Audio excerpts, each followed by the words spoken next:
Welcome back to the 250 billion destruction in Podion. Was this just another strategic op or a vendetta? Some are saying it was a vendetta.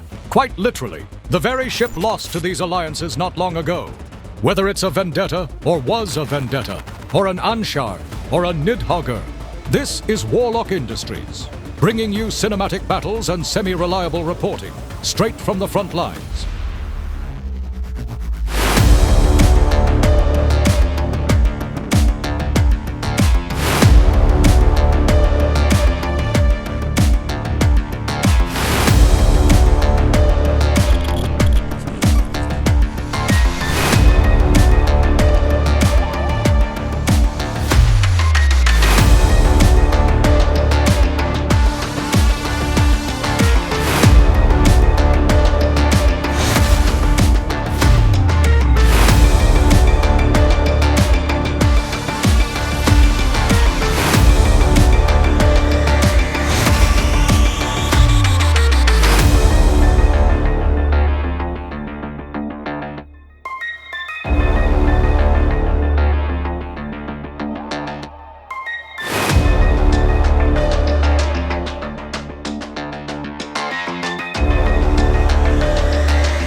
Earlier intel suggested that certain low-sec alliances were exploiting asset safety, offering safe harbor through free ports, only to lock the doors and blow up the guests.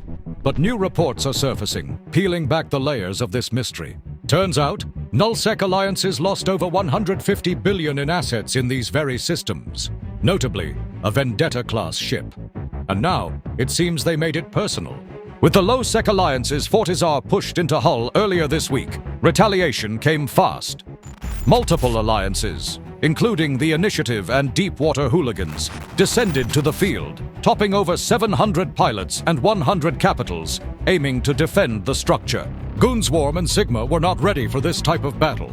As the Fortizar's repair timer ticked down, fleets clashed in a brutal storm of firepower.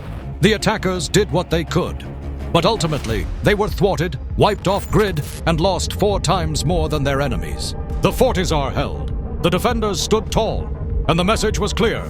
You don't bring a knife to a gunfight, especially when your opponent has backup. This conflict is far from over. Until a Fortizar is reduced to ash, the war rages on. This is Warlock Industries, reporting from the front lines, in a pod ejected early, now floating back to staging. As always, reporting cinematic battles and mildly accurate reports.